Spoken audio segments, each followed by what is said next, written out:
Welcome to Maine, we're stretched to the bone. Prices keep rising, the paycheck stays prone. Inflation keeps knocking, won't leave us alone.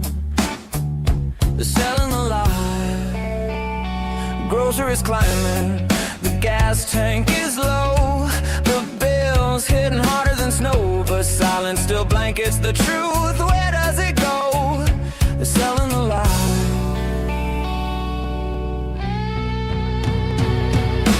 Housing is gridlocked from Portland to the county. Workers commute far past what feels soundly. Talk of solution comes yearly, not loudly. They're selling the lie. They're selling the lie. Say every voice counts, but watch who gets lifted. Some stories vanish, some get the spotlight shifted. Depends on what trends and what keeps them gifted. They're selling the lie.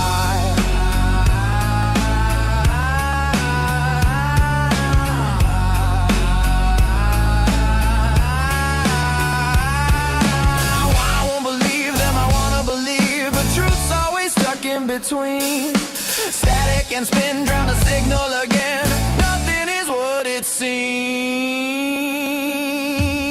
I wanna believe you, but every headline turns daylight into redesigned skies. Facts get twisted, context missing. We choke on the simplified alibis. Wanna believe you, but all I see is shadows where the answers should shine. The fact is fiction. Conviction. Welcome to the Muddy Waters Podcast, where Mainers tell their stories, unfiltered. Good morning, Maine, technically by 1 minute. This is Chuck Ellis, and you are watching the Muddy Waters Podcast, and I'm your host. As I always remind people, the Muddy Waters Podcast exists to help the people of Maine better understand what's going on in our state by interviewing people from around the state who have different experiences or perspectives or access to information that the average person doesn't necessarily know. And unfortunately, the mainstream media that is focused on pointing you to what's happening in Washington, D.C., not what's happening in your backyard, and has become a propaganda arm of the Democrat Party. They're not interested in telling all the stories about what's happening because it doesn't fit the narrative and it doesn't help them maintain their grip on control here in the state of Maine. Unfortunately, it's a sad state of affairs, but this is why we exist. Otherwise, I would be back in banking, helping people, buy houses and save for retirement, all that other kind of fun stuff. But anyway, here today, we are fortunate to have with us a teacher, professor, lecturer, whatever term we want to use at USM, Ryan Tuttle. Hey, Chuck. Hey, and you can make your disclaimer now because we want to make sure we don't get you into any trouble. Sure.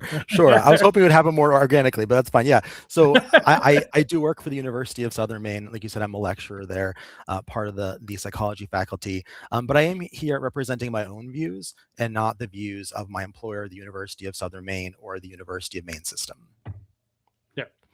Yeah, it's an important disclaimer. We appreciate that we have somebody who's willing to come on who works over there, and so we want to make sure we cross our T's and dot our I's. But yeah, over the course of the past year, there's a number of interesting people that I've had the opportunity to meet and have interesting stories and backgrounds. And in being the chair of the Cumberland County Republicans, yours has been one of the most fascinating to me. So I've wanted to have you come on to do a podcast for a while. I think we've been talking about it for quite a while now, and so we finally we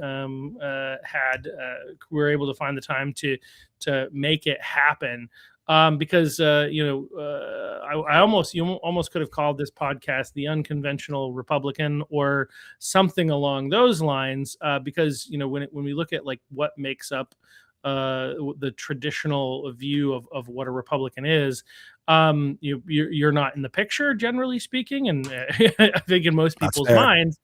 And yet here you are, and I think so. Your story of kind of how you got to be where you are, I think is really fascinating and worth people hearing. And I want to know more too, because I don't actually know all the answers to all these questions. So I say that like I have a huge list of questions. It's just whatever's kicking around in my brain at the moment, really. But anyway, so Ryan, I think because like there are a number of things about your story that are just like, huh? There's a lot. There's a lot there. Right. Like I think to like jump into the part of the conversation is like I think one point you mentioned to me that you were a former minister, but now you're an atheist. And I feel like that's and then over time, I've kind of learned a little bit more about where that background came from. But I understand, grew up as a Jehovah's Witness and have now come to the place where you are now. And so I feel like to start the conversation, I'd love to hear about your story. Like, where do you come from? And how did you go from growing up in a Jehovah's Witness family to being in a place of atheism or agnosticism or whatever term we want to use for that? Yeah. So there's so much to talk about. Before the stream, I mentioned that we could probably spend like a full 3-4 hours just on my upbringing. But I'm from Massachusetts originally, and I do come from a family of Jehovah's Witnesses. Like all my grandparents, my parents, my cousins, uncles, aunts, all of that sort of thing. But I do think that it is a kind of important part of my whole story arc for a bunch of reasons. One of them is because of going from a very kind of high control religious environment to being someone who is atheist or more secular in nature. And then also, I think another kind of key component here is that Jehovah's Witnesses, amongst the many things that they're known for, is one of them is that they're very apolitical, at least explicitly, right? Yeah. So that's an interesting part. That is interesting too. I forgot about that because I remember one time going to a door, thinking it was one of the weirdest interactions I've ever had with a Jehovah's Witness, because normally they're coming to my door, right? Like I was at their door, and they were like, "Oh no, we don't engage in politics." And I was like, "You don't vote? You don't at all?" It was like, "No, but you could learn more at jw.org." And I'm like, "Thank you, but I'm not." Yeah. So there's so much there, but I feel like just touching on a couple things that are kind of relevant to my story. One of them is that Jehovah's Witnesses, they don't vote, they don't hold office, they are not supposed to have opinions on political issues, and so they don't vote. They also don't participate in like patriotic events or holidays or that sort of thing. They don't say the Pledge of Allegiance or the national anthem. So I've actually never said the national anthem or the Pledge of Allegiance in my entire life, believe it or not. So very, very atypical. And I think we might have to take your Republican card away. Yes, right. So I am a terrible far right professor. Yeah, and so it's like I've come a long way since then. Things are very different now, but that is kind of some of my formative years where you're not supposed to do any of those things, and that those sorts of things do create a lot of tension in like public school, for example, where it's a constant thing where you're put pressure on to say the Pledge of Allegiance, or if you get any sort of not assistant, but a substitute teacher, they're like, "Oh, why aren't you saying the Pledge of Allegiance?" And so you have to kind of take a stand for your faith as a Jehovah's Witness child, like constantly. That, and then also like holidays. So Jehovah's Witnesses are also, I think, widely known for not celebrating most common holidays that we have in the United States, and so that's constant sort of issue that comes up in your childhood, and you kind of have to constantly make a defense of your faith. And although again, like I'm atheist now, I do think that that's sort of a muscle that I've built up. So I have a lot of training in kind of going against the grain. Yeah, which I think is not normative not normal. I think most people. I think what's interesting is we learned. I remember learning about peer pressure in high school and well, actually middle school, and how it was such a bad thing. Like people, because they were always talking about peer pressure in terms of like pressuring kids into doing drugs or other drinking at young ages and things like that. But the reality is, like, so many of us are culturally conditioned. One of the things I'm trying to figure who I was talking about this with recently. I don't know if it was on the cast or not, but about how like one of the ways in which the left really effectively manipulates. Their primary objective, just for fun, if you don't know this, is actually conservatives. Like their message is almost always geared toward conservatives. They want to discourage us from voting. They want to make us hate our candidate. They want to make it painful for us to vote for our candidate because they've already won their people largely. And so they're really focused on us. So it's really interesting. They socially condition, and think about how it is with Trump. And if you're in Portland and you hear the name and you're a conservative and you hear the name Trump come up, you're like, oh gosh, I don't want to hear it again by the crazy leftists, right? Like this is their culturally conditioning you to create pain for you to not want, in order to discourage you and make you feel bad about something, because then you're less likely to go and vote for it. Now, there are exceptions to that rule, but you're the psychologist. You're going to like correct my psychological analysis here, probably. But that's one of the things that I notice is how they manipulate people. Is through that. And so I think a lot of people, in part of the reason that we're in the current situation we are, I think, is because far too many people give into herd mentality and allow themselves to be manipulated by the powers that be into believing things that aren't true, that they know are not true. Yeah, I mean, peer pressure is definitely a thing. And I actually have a fascinating little story, and I have a little prop here that I can show you in a second. But kind of going in that realm is that I went to a vocational school, and I went to Bay Path Regional Vocational Technical School, which is in Charlton, Massachusetts. And I'm kind of at the beginning of your vocational training, you take a bunch of different trades to kind of see what they're like and whatnot. I think they called it exploratory. And so I was in one of these exploratory classes, and we made sleds out of wood. And so we used we traced stencils of the sled. It's decorative sled. And we traced the stencils, we cut it out with a bandsaw, and we sanded and stained it and all of this stuff. And so we made our little sled. And then at the end of making the sled, the teacher said, well, now you have to stencil it with Christmas ornamentation or stencils or whatever. And so there's a scenario that's very familiar to all sorts of Jehovah's Witness children, is that now you have to be like, okay, well, now I'm one of Jehovah's Witnesses and we don't celebrate Christmas, and so I'm not going to stencil my sled. And then the teacher responded by taking away the sleds from the entire class, my sled as well as the entire class. And he told the class that the reason why their sleds were being taken away was because I refused to stencil my sled. And so he told the whole class that as a way to like build social pressure against me. But by this time I was in high school, so I have had plenty of experience going against the grain. And I was like, well, I guess we don't get our sleds then. But the prop is I actually have the sled still. And so I actually keep it in my living room, but this is the sled, and you can see that it is unstenciled. So I'm very proud of my sled. I like to keep it around. And I feel like even though my sort of religious beliefs have changed, I'm still proud of my history of standing up for what I believe in, even though that's changed over time. And I think I still stand up for what I believe in. So. Yeah, I mean, I've seen you in chat groups get challenged on some of your viewpoints and things like that, and you don't back down. I don't know if that's a positive thing or a negative thing, but I think that I am. I think like personality psychologists would say that I'm probably pretty disagreeable in that regard, where I think a lot of people are inclined to just kind of go along with whatever's happening for social cohesion and for just like being nice. But I don't have that tendency, for better or worse. I'm not inclined to do that often.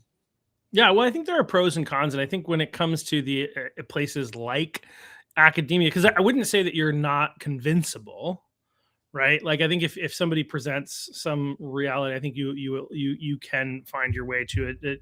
Obviously, you've changed perspectives on religion, for instance, and you have an open mind in that sense, but you're not going to just give in because you're feeling some pressure, right? Sure. Which I think is actually really important. I think it's really important in our society, but I also think it's really important in academia, which is supposed to be focused on, having free thought and being able to really question everything, right? That's the whole point of it. You go there to question everything, and hopefully by doing so, you gain a better understanding of truth by asking the questions. But just by complying and agreeing with people, you actually don't gain a deeper understanding. Even though you and I, for instance, differ on religion, I think there's one of my favorite passages in the Gospel of John. I think it's chapter 9, where it's about a man who is born blind, and then he's healed, and then he goes through this process where people evaluate whether or not he really is the man before it. And part of it is talking about like God's miracles and some of the things that happen in our world, like if are really part of God's design of demonstrating his power to the world. And the other part of it is about how we evaluate information, and if something that we clearly know happened, but it differs with the way in which we had understood previously, that we should actually be open to the possibility that maybe our previous understanding is wrong. And that's essentially like that's kind of the what happens in that passage. And so there are a lot of people who are people of faith, for instance, or people who have faith in systems, right, that are unwilling to question that faith. And it's actually, to me, it's proof that they don't actually fully believe it. Because if you fully believe something and you believe it to be true, right, you should have no fear in questioning it, because if it really is true, what you're questioning of it is just going to lead you back to that reality. If it's not true, better to learn now than later. And so I think it's, yeah. Does that make sense? Yeah, it does. Yeah, I think I actually experienced this as a Jehovah's Witness, like known for going preaching house to house is another thing. And so you'd have to go to these people's houses who are very hostile to you. And that is like was such an anxiety inducing experience that I had to do so many times. And but I feel like I've always been kind of a sort of scientific sort of thinker. And I was like aware of like irrational religious sorts of arguments, even though I knew those were the arguments that I was supposed to use. I felt anxiety that I felt like maybe I couldn't quite defend those rationally. And so that kind of relates, I think, to what you're thinking. And so perhaps when people have some of that anxiety, they're more likely to just kind of shut down conversation because they're maybe concerned, even if they're not aware of, maybe, I don't know. But to kind of wrap back a little bit to my experience again, another thing that's notable about this is, or I guess is kind of notable, is that part of the reason why some of our, I think this is free speech law considered, but the reason why you don't have to say the Pledge of Allegiance, it's not mandatory, or I guess compelled speech laws maybe, is because of Jehovah's Witness children. I don't know that it's entirely, but there is like a major case where it was Jehovah's Witness children, which were, I think, were getting kicked out of school for not saying the Pledge of Allegiance. And so part of our laws against compelled speech, again, I don't know all the details, but do stem from Jehovah's Witness and Jehovah's Witness children who had been through things like I had been through.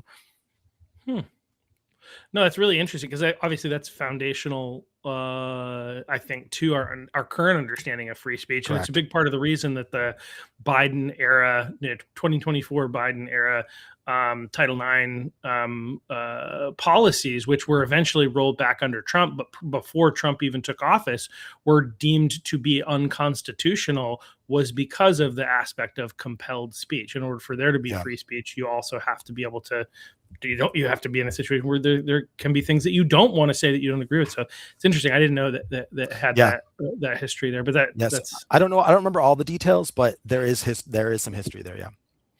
Yeah. Nice. Well, cool. So that's part of the story, So you grew up Jehovah's Witness. It kind of helped build you, kind of establish in you, a willingness to be at odds with what other people believed, because you can't survive if you don't get comfortable with that as a Jehovah's Witness in our world. And so what changed? How did you go from like where did at what point did you begin to I mean, it sounds like even as you were going door to door, there was an element of you that was like, as you said, you're kind of scientific minded anyway, and you were like, these arguments don't make sense. So obviously there was the genesis of you kind of leaving Jehovah's Witnesses had kind of started back then, we could say. A little bit. What kind of led to you coming to the conclusion that it wasn't true? Yeah, so that's a long story, but like for example, I remember like one of the arguments that I've heard, and I've heard other religious people make this argument, is like, how do we know the Bible is true? And the argument is, well, the Bible says that it's true. which is definitely a logical fallacy. And I remember sitting there in our church, in our Kingdom Hall, listening to this, and I remember thinking like, well, that works if you already believe that the Bible's true. But if someone does not believe the Bible's true, and I go up and tell them, well, the Bible's true because it says it's true, like that is not going to work on them. And I remember being aware, like this is a problem. This is not a good argument. But like I didn't seem like other people were aware that that was not a good argument.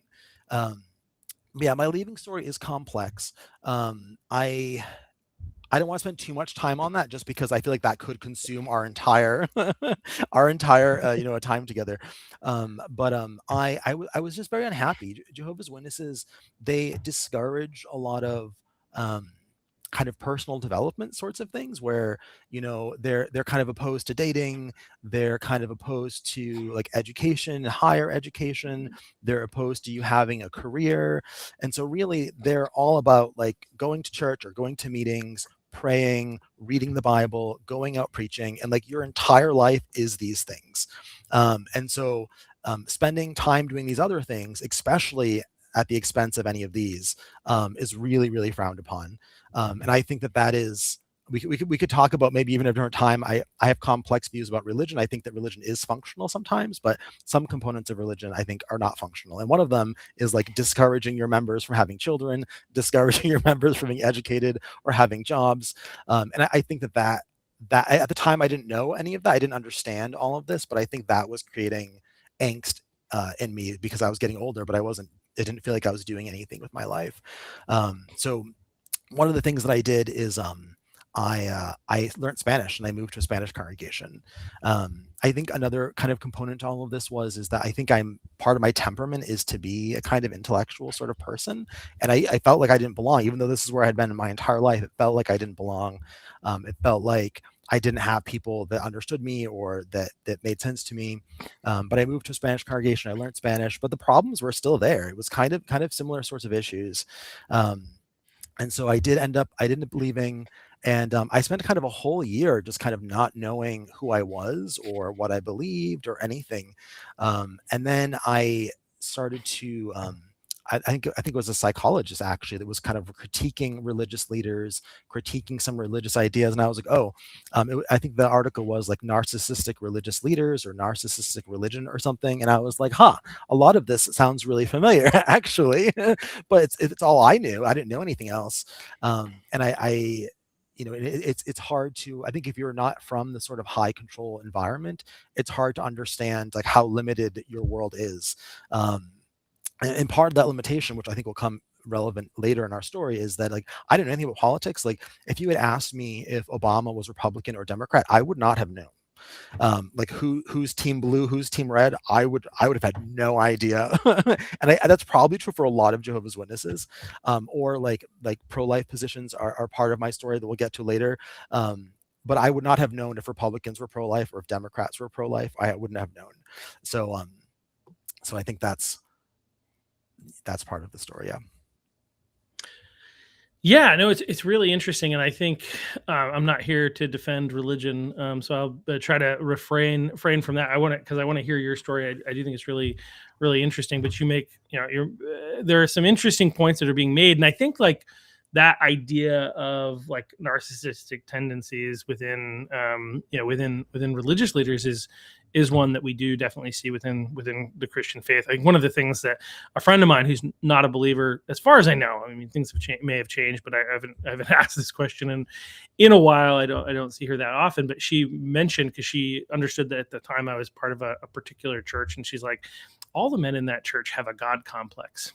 And there is this element and that's kind of like they think they are God and the authority of God and all that other kind of stuff. And there are these challenges that do exist within some, religious circles, among people who, think that they've got some sort of special understanding of truth, or they're in a position of authority and how they use that authority within the church and things like that. So I think there are some challenges there. Yeah.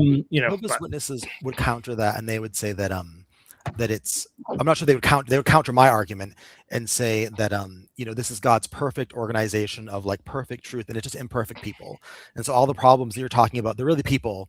It's not the organization, it's not the truth, it's not the greater religion that's the problem. But I disagree with that. And I think that like the policies and practices of the religion are explicitly part of the problem. And my views on religion are complex. I have a functionalist sort of view on religion, where I'm interested in like what religion is doing for people, which I don't want to distract ourselves too much with that. Yeah. But there is dysfunctional things, and so I feel like trying to balance those things out and understand what they are is important. That's part of my kind of current perspective, is like, well, telling your members not to get educated, not to have a career, not to have a job, don't make money is dysfunctional.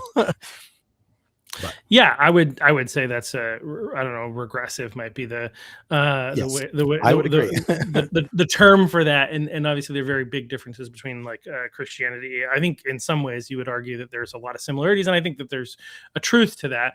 But there's big differences between broad-based like evangelical Christianity or even Catholicism and what you see within the Jehovah's Witnesses. Much more of a hierarchy structure. We can get into that. Yeah, we don't. There's I would love to talk about it. It's very interesting, but in some ways, Jehovah's Witnesses, I think the Protestant movement was like very anti-hierarchy. The Catholic Church is very hierarchical, and then in some groups like Jehovah's Witnesses, and I think like Mormons, like a new hierarchy has emerged, and so there's like something that's inherently unstable about not having hierarchy that allows for groups like Jehovah's Witnesses to emerge and develop their own hierarchy, which then is kind of restabilizing them. Is what I think. But yeah, I don't want to get distracted on that. Yeah, no, I mean, we could literally do an entire podcast talking about those things and having some fun arguments. But we're here more to talk politics and eventually get there. And just kind of how you. So I think what you were saying is you part of your process and kind of your journey was hearing this. I think it was a professor you said, or at least a author or something like that, talking about religious leaders and saying that sounds very familiar. And at this point, were you still technically within? Would you have called yourself a Jehovah's Witness at this point, or were you already? I was in a state of like constant panic and like uncertainty. I think I would have up into that point. It kind of felt like even though I think this is not true, it felt like I had been collecting these parts, these puzzle pieces. And then when I read her article, it felt like I had an understanding of how all the puzzle pieces fit together. Because, in the religion, if there's something wrong, the problem is always you. It's not the religion. It's not the religious leaders. It's always you that's the problem. And then I was like, well, wait a minute. It turns out that it's not me that's always the problem. Not that I'm perfect. But like, I think that like there's clearly something wrong with the structure of this religion that is part of the problem that's persisted throughout my entire life. Yeah. And so I think like, again, I don't know as much about the Jehovah's Witnesses, but I know that like when a lot of times when somebody leaves a religion, it's hard to maintain relationships with their family members. And what was that again? I'm just curious what that process was like. It's funny because I've had people be like, I'll say that I grew up in a very controlling religious environment, and they'd be like, oh yeah, I was Catholic, and I'm like, oh, my sweet summer child, you don't know anything about this. Maybe in certain contexts there's like high control Catholic environments, but like generally I feel like Catholics tend to be very low control, outside of maybe certain contexts and certain families maybe.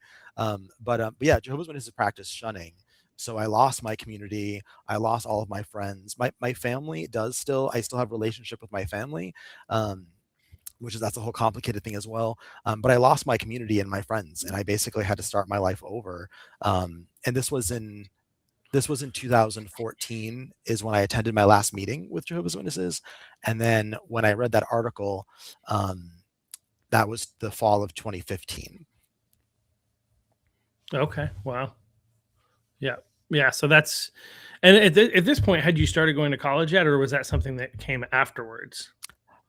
I think I had, if I recall correctly, I started going to college in the fall of 2015. So I had started college around the same time that happened. So it might have been just before that I started going to college. I mean, I may have read the article like just before I started going to college, but they both happened around the fall of 2015. Okay. Yeah. So that's, I mean, I guess if we're gonna like narrate it, that's your story of going from Jehovah's Witness to essentially to college. We'll just say, Yes. and then, I think as you mentioned earlier, you always had like a scientific mind, essentially, Yeah. in the and so obviously, and so now you're a professor and or lecturer, I should say, in the area of psychology. What is it that kind of drew you into psychology, and like, I guess, what was it that motivated you to, again, especially given your background, your upbringing, what motivated you to, in spite of that, not necessarily because of that, because you said that they didn't value education, but you were still going anyway, right? Like, that's what, how did, yeah. So that actually starts before leaving Jehovah's Witnesses.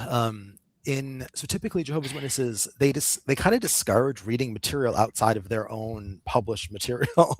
And so like your life is consumed by reading religious material, reading the Bible. But strangely, in, I think, a footnote in one of their magazines was a footnote that said that someone had overcome their depression by reading the Bible, and also this feel-good, I think it's called the Feel-Good Handbook by Dr. David Burns. And so I saw that little footnote, and I was like, this is like really odd that Jehovah's Witnesses are like referencing a worldly, what we would call the worldly text. And so I got that. And the fact that it was mentioned in their literature, like, that seems kind of like an informal endorsement of that material, because they wouldn't mention it if they didn't, unless they were specifically attacking it. And so I read that book, and that book was about cognitive behavioral therapy. And the general premise of the book is that they had tried cognitive behavioral therapy with people, but what they found is if you taught people the principles behind cognitive behavioral therapy and then did cognitive behavioral therapy with them, they had better outcomes than if you just tried to do it without them understanding what was happening. And so that book was kind of my introduction to psychology. As part of it, it kind of gives you the history of some of psychology, some of American psychology, and a history of kind of natural science approaches to psychology. And one of the things that it encourages in the book is to kind of be a behavioral scientist of your own behaviors and your own feelings. And so that's the whole thing as well. But basically you're thinking about your behaviors, your feelings in relationship to the environment. Like if you have some sort of feelings, like what happened before those feelings? What happened before those thoughts? Or what thoughts did you have before those behaviors? And so it kind of encouraged you to like even keep track of your own thoughts, your own behaviors. And that was kind of my introduction to behavioral science. And then when I left Jehovah's Witnesses, I thought I wanted to be a therapist, to help other people who had been through similar things to me, because this is such a revelation that like this had been part of my problem my entire life. And I want to be able to help other people. And so that was kind of my motivation for going to school, is I thought I was going to be a therapist. Oh, wow. Yeah. So obviously that naturally led into, studying psychology. Where did you go to, where did you go to school? I went to a community college called Quinsigaming Community College. It's in central Massachusetts, Worcester. And so that's a 2-year college. But because I was an adult learner, I qualified for, I forget the details, but like some sort of Pell Grant where I basically didn't have to pay anything for the community college. And then I was able to transfer to a 4-year college, Worcester State University, where I continued and I got so I got my associate's degree, and then I went to Worcester State for my bachelor's degree. Okay. And then from there on to not USM, you went to teach at UNH, is that? UNH, yeah, the University of New Hampshire, correct. Yep. Yeah. So there was a little bit of a journey there, because during this time period, I also had to change my job and stuff, because one of my former managers was a Jehovah's Witness. And that was a whole mess. And so I started doing work as a residential counselor, where I worked with people who had mental illness and addiction. So it was like 8 adults who lived in a house together. It sounds like a sitcom or something, but it was 8 adults, they live in a house together, and they have some various histories with substance use and mental illness diagnoses and stuff. And so I kind of got a little bit of a taste for what clinical psychology was like and helping these populations was like, and it's rough. The mental health system that we have in Massachusetts, it seems like a bit of a dumpster fire. I am not opposed to helping people, but there are problems. And I remember sitting with as a residential counselor, you don't do formal therapy. You're like kind of doing therapy adjacent. There's gray areas, but you're kind of therapy adjacent. You do kind of conduct like group activities sometimes. You help people take their medications. You might take them appointments, make sure they're going to work on time and things, if they're working. But I saw some of that and I was like, I don't think that I would do good as a therapist full time. I'm interested in these things. I'm interested in helping people, but it just seemed like back-to-back therapy where you're just listening people talk would be really, really difficult work. And so I was like, maybe this is not like maybe I could do a little bit of this, but like I feel like as my end goal, this doesn't seem like a good idea. And I also talked to people who were therapists, master level therapists, and a lot of them are very unhappy with their jobs. They feel like they don't get paid enough. They feel like the quality of their work is really low. And so I started to explore other options. And so I took a teaching elementary school course because I saw Worcester State University has a school psychology program.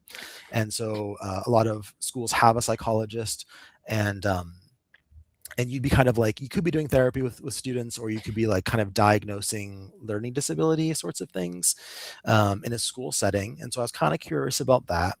And to kind of get a feel for that, I took some teaching elementary school courses, or I took a teaching elementary school course, and I was going, man, this is not for me either. This is not for me either. Just like being in a public school, working with little kids, it just felt so draining to me. Just going to this class, the teacher was so nice, but going to that class just didn't feel exciting to me. And it was clear that the audience was not me. Like it was me, and I was like probably like almost 30 years old, and the rest of my classmates were like almost entirely 18-year-old girls who had just graduated high school. And so it just felt like a mismatch. And but then I took a neuroscience and behavior course at the same time, the same semester, and I was like, I do feel excited about this material. I love coming to this class. I like thinking about these things. I like talking about these things. And so what I did was I reached out to my professor, and I was just like, hey, this is the situation. And I just like this sort of material. Like, can I meet with you and talk to you about what kind of career options and like what suggestions you have and how you got to be where you were?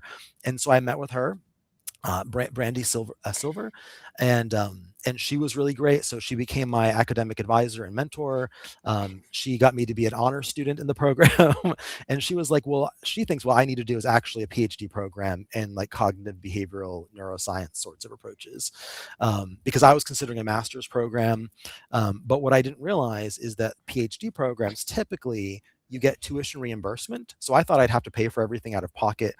But most PhD programs, you don't pay anything and you get paid a stipend because you're like working for the university as you take your program. And so I got into a program that was like that, where I had the tuition reimbursement and I was paid a stipend. You get paid very little, but you do get paid versus a master's program, which you might have to pay out of pocket and work full time while you're taking your master's program. There's variability there. It varies from program to program, but that kind of helped shift me towards the PhD program. Yeah, I never got into that myself, but I was a math major, and a friend of mine got into a similar program where she was able to go out and get her doctorate at Birmingham University, I think in New York, and get paid to do it. I think the stipend is a little bit more exciting in math and science than it is in psychology. You must like. I also think that like. Probably says something about your capacity. Like, to me, you're very clearly an intellectual, right? Like, I think you are an intellectual thinker. Just listening to some conversation with you, having some conversation, and nothing is ever very simple. It's always like, well, let me qualify it. Unfortunately, it would be so nice though if things were simple, right? But yeah, that's true though. That's true. Yeah. And so, like, I mean, I think it says something to say that you actually got one of these positions as a PhD program in a field that is they're not, it's not hard to find somebody who's like, I want to go and get a degree in psychology and I want to get my PhD. And so like, these are really competitive programs to be able to get into because of how many people are pursuing that type of a degree. Sure. So there's some caveats there. So One Always, right? is that yes, yeah. So one of them is that clinical psychology programs are very competitive. Non-clinical psychology programs are less competitive. I mean, I don't know exactly how to quantify the difference there, but my understanding is that I've heard that clinical psychology programs are harder to get into than medical school sometimes, because of the amount of people who want to get into them. I don't know if that's true, but I've heard that before. But mine is like behavioral science, and so psychology program, you'd be doing some research, but it would be focused on like the diagnosing and treatment of disorders. So you might do your dissertation, and it might be on, I don't know, some treatment for schizophrenia or something like that. Whereas the program that I was in is more sort of basic research, basic science sorts of things, where we're more interested in the fundamentals of like how does behavior work? How does the body work? How is the body producing behavior? How does the environment influence behavior? And so, but you're not being prepared to do therapy with people, whereas clinical, you are being prepared to do therapy. With my program, the sort of practical component is teaching. And so it's like you're learning how to do research, and then you're also learning how to teach, but it's a little bit less competitive.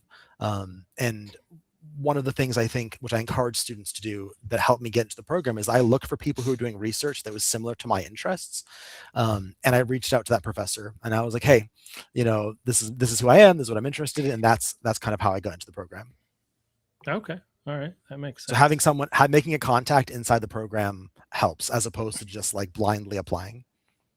I think there's a lot that could be said for that in general, like blindly applying for jobs without reaching out to people. In general, like having connections and having natural, real connections, is always going to lead to better results. It's one of the things that sometimes people get mad about, is like, it has to do with like, well, it always pays to know someone, and it does. It's just a reality, because like if you have direct knowledge of, it's a lot easier to trust that you're getting what you want. So I think that there's something there. So all right, so that's I think we could more to it than that, but that's kind of how you got into into like the field of psychology and becoming a lecturer. You're not yet a professor, I think is the technical term, until you finish your PhD program. Is that right? How that works? No, so it's a little more complicated than that. So I have not quite finished my PhD, although I'm like very, very close to doing so. But no, so I am a faculty. I am like a full faculty member. But I just don't have research requirements. So it does vary depending on university what your title might be, because I think some universities will say teaching professor, but lecturer just means that my only responsibilities are related to like teaching and advising and mentoring. I don't have any research obligation, whereas the technical position of professor has a research obligation as part of their job. But kind of casually, the word professor is used to refer to anyone who teaches at a college. And so if I'm not mistaken, there was a big debate about that with Obama, which I think he was a lecturer. And I think conservatives were like, oh, he's not a professor. And then progressives or Democrats were like, oh, no, a lecturer is a professor as well. So so I forget the details, but if it's good enough for Obama, I think you can call me whatever you'd like. Students use the term interchangeably. But my technical position is lecturer. Yeah, so I think for the vast majority of us, we look at that and say, "Are you teaching?" That's what I think of a professor as being. I don't think of a professor as being like necessarily doing research, but I guess technically, again, so the technical definition. Yeah, so for the public, typically it's just like someone who teaches at a university, but I'm not an adjunct. So sometimes adjuncts will just teach a course, but they're not involved in everything else. But I am faculty at the university. Okay, so started as a Jehovah's Witness, moved toward atheism. Was there? Did you, when you effectively left and right around the time that you were pursuing psychology, would you say at that point you had come to the conclusion of atheism, or was it more just you knew that the Jehovah's Witnesses that was not right and that was not what you believed? Was it a straight shot into that, or is that also an additional progression along during this time? Like, before we transition into some of the other fun and interesting things that I really definitely want to get into. related components that can help transition us here a little bit. So I would say that it was immediate. Like I read that article and I was like, oh yeah, I don't believe any of this. Like it felt very instant. I felt like, but my perspectives that kind of relate to this have definitely evolved. There has been a trajectory where when I first left, I was very anti-religion. Like I said, currently my view is more of this like sort of functionalist perspective, where I'm interested in what function religion serves for people, right? So religion is sort of an abstract thing, and there's a lot of different components to what religion is, and I'm more interested in like what is that doing for people. And religion exists across cultures, right? So I think every culture has religion of some sort, and so that's not coincidental that happened. And so I think that it's very likely that at least some of the features or the facets of religion are doing something that promote our survivability and stuff. So my views are a little more complicated, but back then I was very hostile to religion, and I was very anti kind of conservative and Republican as well. And I didn't know much. It seemed like I had a default bias against Republicans and conservatives. Part of that I think is the mainstream media. Like the way they present information like tends to have this little bit of a bias against conservative sorts of perspectives. Some of that was my background. It's so like, well, I came from super religious environment. Like I am not about a party that's like so closely associated with evangelicalism, which I think is still true today. The Republican Party and evangelicalism are very tightly associated with each other. I think conservatives feel that way, and then also progressives and Democrats feel that way. And so I was very critical of those things. And I was also starting to learn about politics and the world and society, because there was so much that I just didn't know anything about, right? And so I left 2014, 2015, and this is when Trump was running for president the first time, right? And I thought Trump was like a little bit of a joke. I didn't understand politics at all, but I thought he was a little bit of a joke. He was. I mean, it was a joke. It was. I mean, in a sense that like there. I mean, one of the jokes I say that, and the Trump people are gonna be like, "Oh my gosh, how dare you call Trump?" But like, I mean, Trump thought it. Like Trump, a lot of the reports suggest, and I think I don't know if I've necessarily heard Trump say it himself. I think sometimes I don't think he would admit that he didn't think he was going to win, because he's more braggadocious than he is anyway. But I a lot of the reports I hear is that he didn't even think he really had a chance, and so he was serious about wanting to do it, but he definitely would say that he didn't really know what he was getting himself into. But I also think a lot of stuff suggests that he didn't expect expect to win. And so like I say, I don't mean that he was a joke, but I think it was like it was not necessarily expected. So go ahead. Sorry. Sure.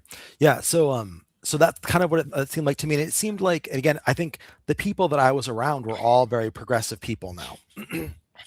Right. The university system is progressive. Is that what you're saying?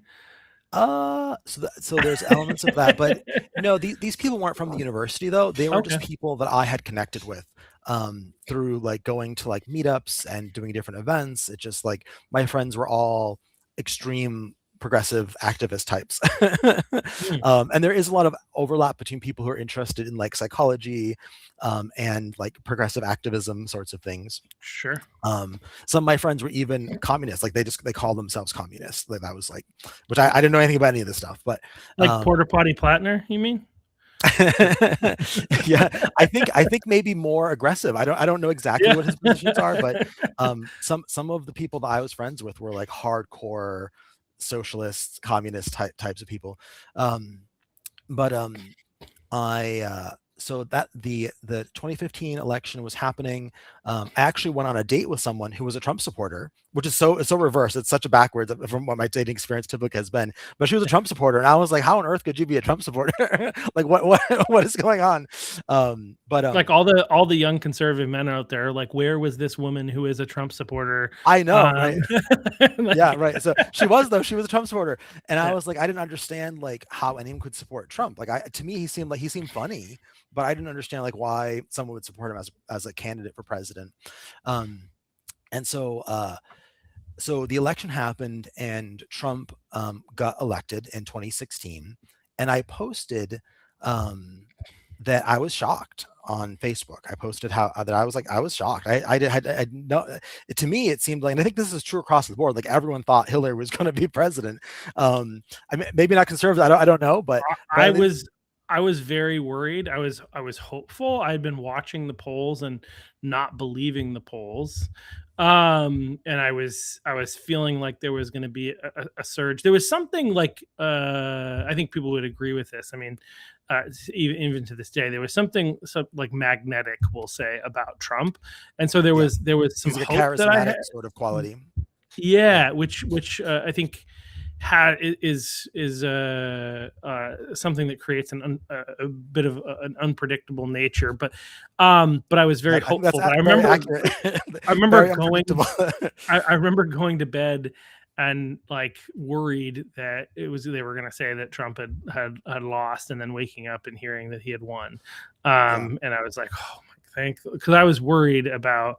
It's interesting. Like I didn't own guns at that point, but I was worried. I was thinking about buying them because I was like, if Hillary gets elected, they're going to push gun control, and that's bad for society. And anyway, that's a whole nother. But anyway, that's and I was very fortunate that I didn't have to run out and do that necessarily. But so so that happened.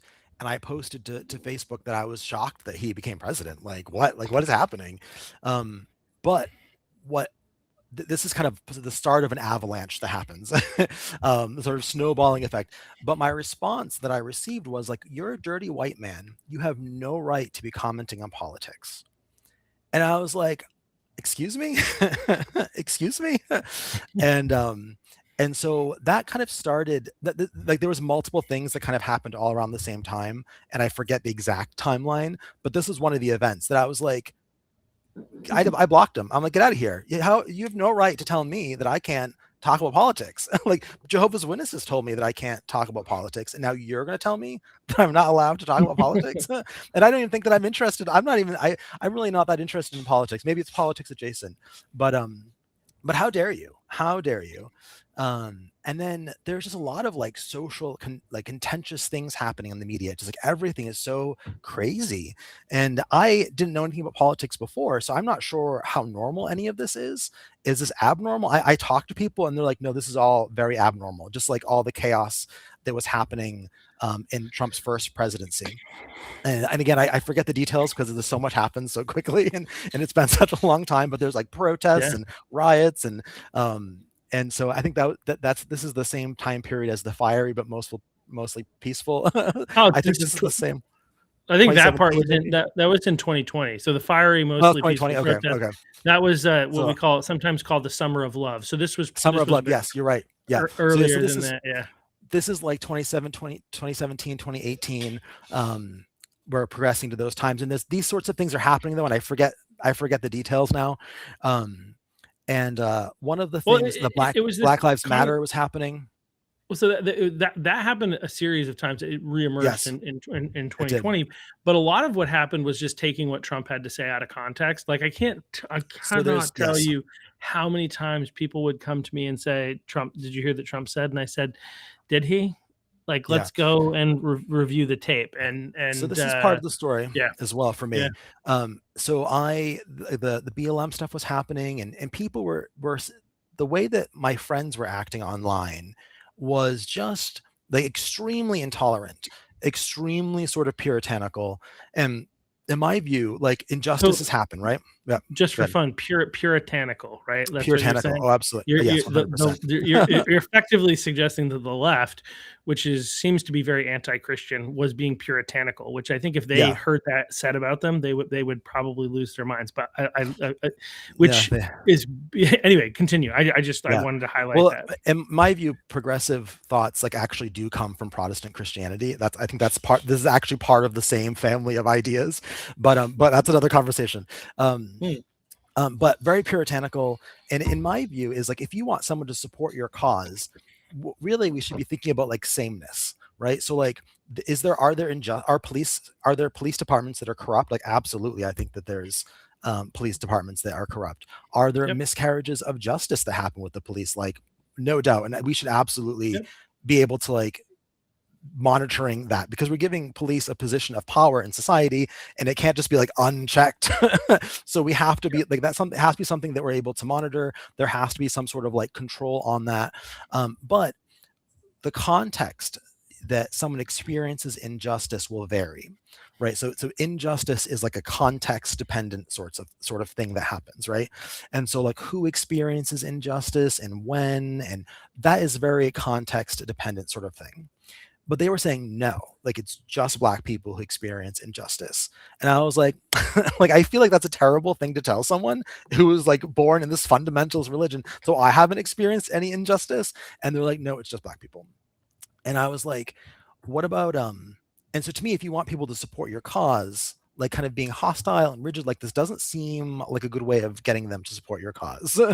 And I was like, well, what about so I have a cousin who is half Mexican, and I was also in a Latino congregation, and I was aware that there's issues on the border, and this is like early like 2000s, I think, where there are American citizens who maybe are like maybe 5th-generation American but like Mexican, and who might get like detained because they look Mexican but are not illegal, and so maybe they're harassed by the police. I feel like that was like way before Trump, that was a thing that was like in the news sometimes. And I was like, is this an injustice? Because I thought this was an issue that we cared about.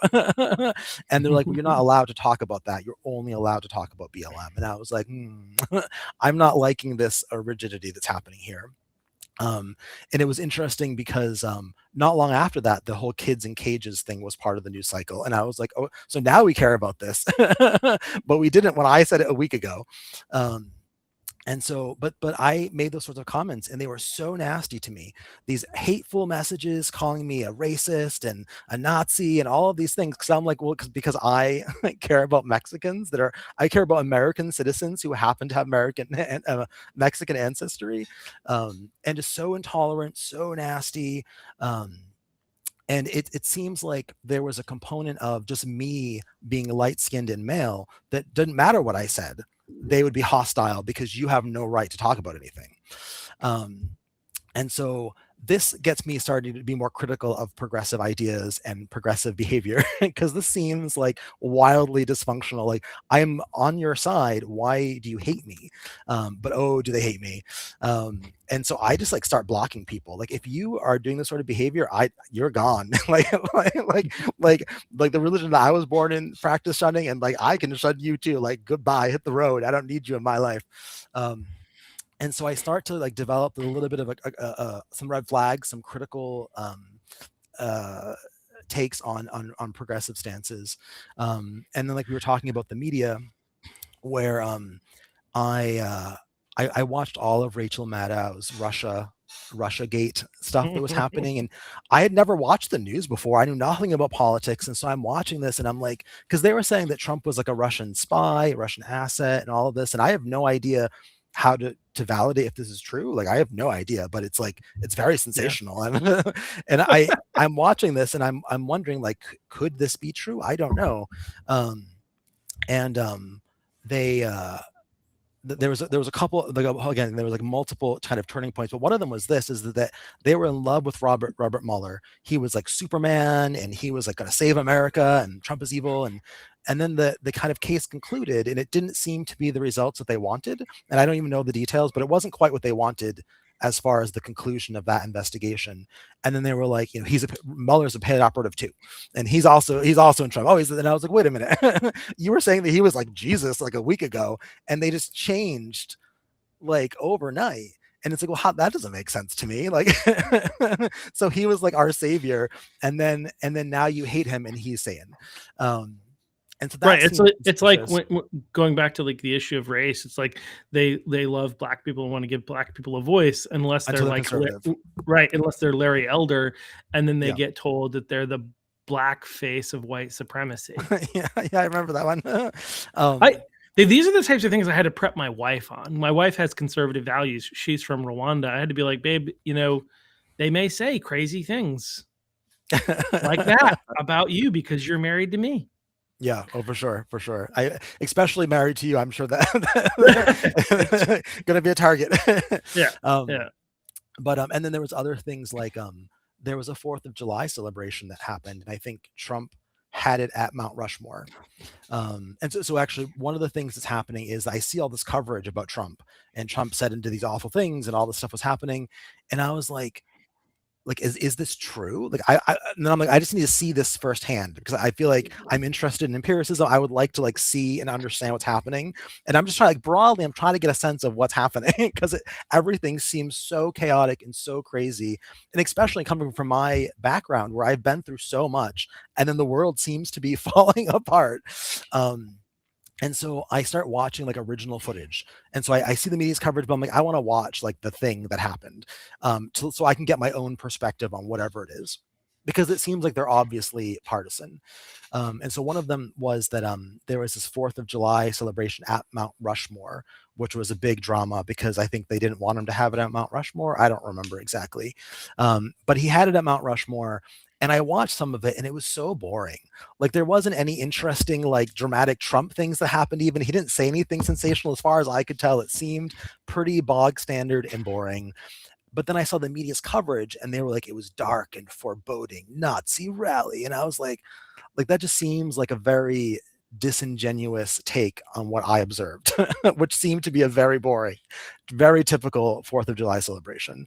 And like, there are definitely criticisms of Trump, like, absolutely. Like, if people don't like Trump, I am not going to criticize someone for not liking Trump. I think there's valid things to not like, but also, like, let's just keep it in the realm of reality. Like, that was not a Nazi rally. This didn't seem dark and foreboding to me. It just seemed like a basic 4th of July celebration.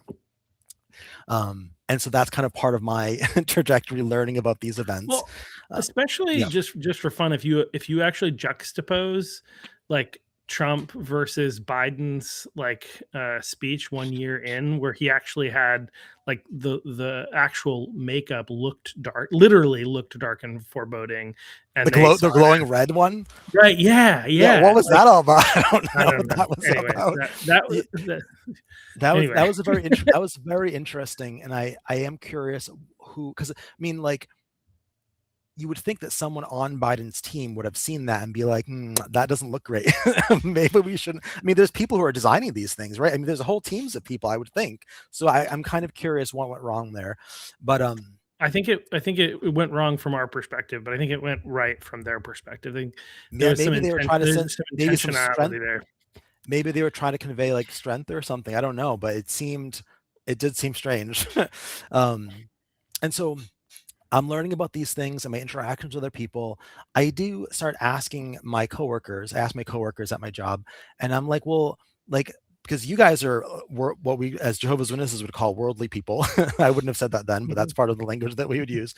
And you guys know more about politics. So like, fill me in. I want to understand what's happening. What are your perspectives? Why do you think someone would like Trump? Like, I want to understand why someone would vote for Trump and stuff like that. And some of the responses I got were like these really basic answers. Oh, well, people are evil. People are dumb. People are evil. And I'm like, I'm interested in psychology. I'm interested in a wide range of like human behavior and human experience. And I don't like these sorts of explanations that people are dumb or lazy or whatever. And so I started to get more curious about, in the environment that I am tends to be, I'm in, or I was in, tends to be very progressive. And so I don't have a lot of exposure to like traditional American conservatives.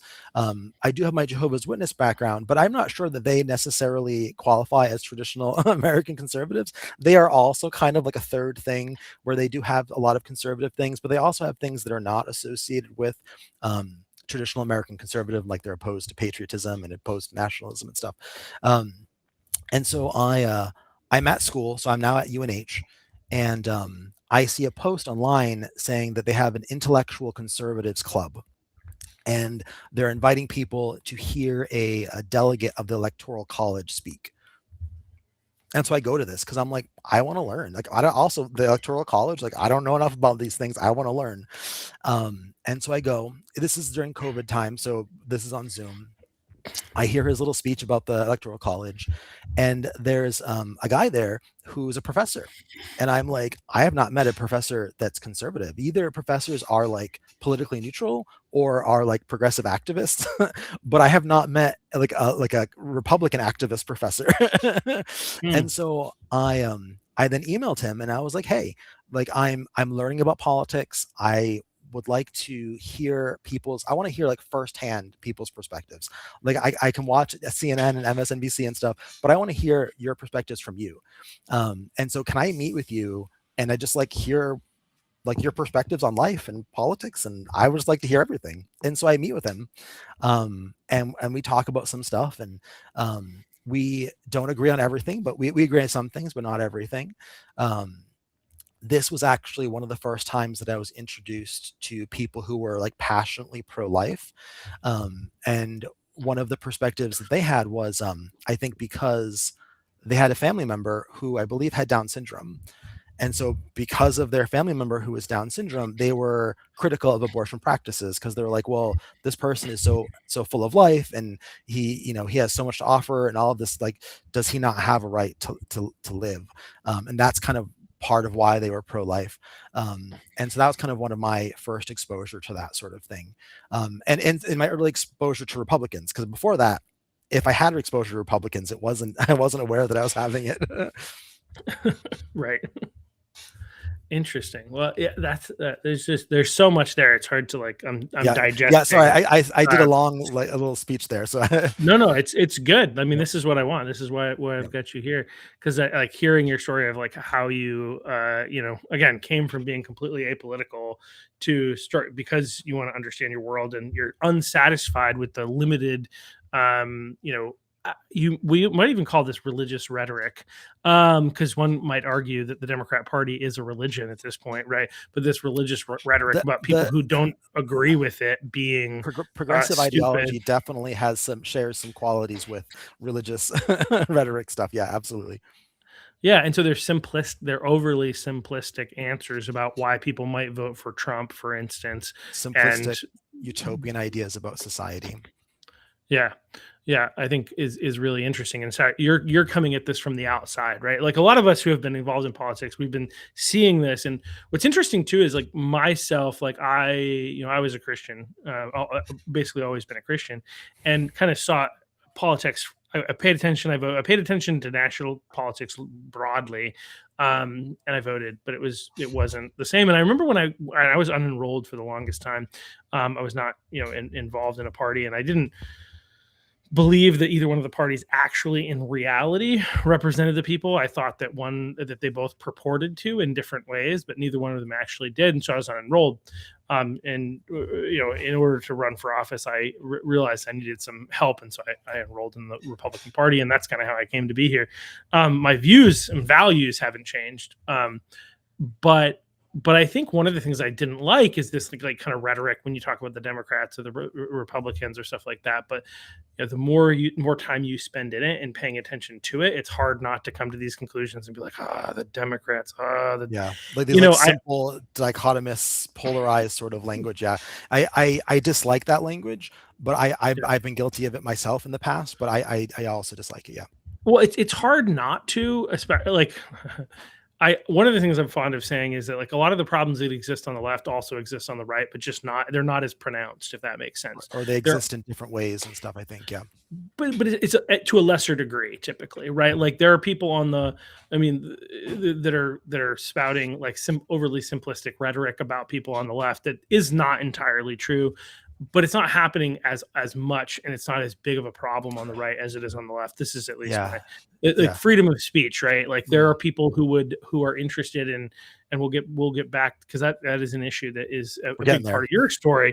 But like freedom of speech is something that is important. But there are people on the right that seem to have like some agreements, they wouldn't say it this way, but with people on the left and saying that, okay, freedom of speech needs some limits, right?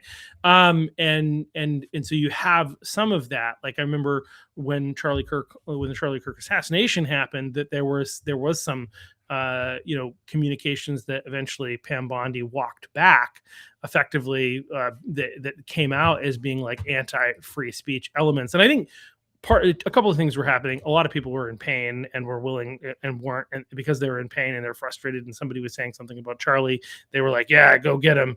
But I think there are other people that were just like, yeah, if people spout that type of stuff, they even on the right. And so that's an example of like free speech is something that is under assault, I think, on the left, the political left.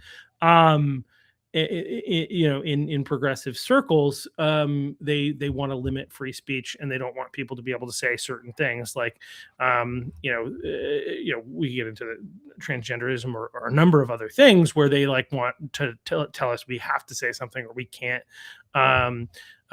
say something.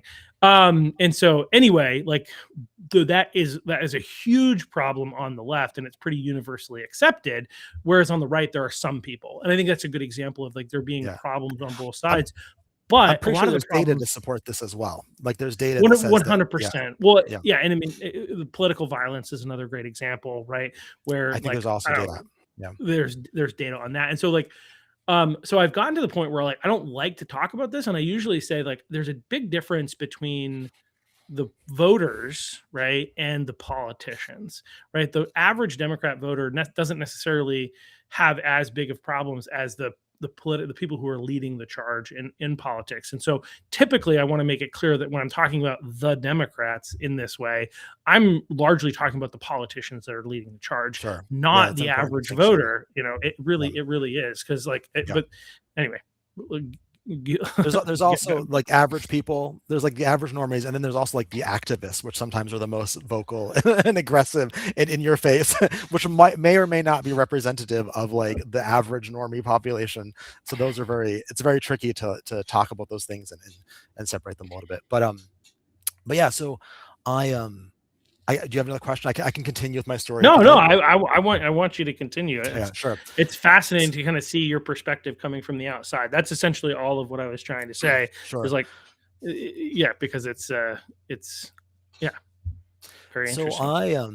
So I'm at the University of New Hampshire, and I had met this professor who was conservative, and I kind of asked some questions, and I got some exposure to them, and again, like I don't necessarily agree. I don't agree with everything. Like I think I don't want to speak for them, but I think does not agree with me on some of my natural science perspectives, like about evolution and behavior and stuff. But we were able to have a conversation in a way that I feel like I would not be able to have with some progressive politicians or professors or whatever. And so I'm on campus, and one of the things that I noticed, so I did not have a traditional college experience because I went to college as an adult. And one of the things I noticed on our there's like bulletin boards around campus in different buildings, and I'm noticing that there's like almost no student groups, and I think a lot of them just kind of ended because of COVID. And I'm also noticing that what little that is posted is very progressive in orientation. So there's like these progressive activist sorts of things happening and pretty much nothing else. And so I started to think, well, if I was an undergraduate student, what sort of thing I might I have been drawn to, or might I have been interested in, or like what might a young man be interested in on campus?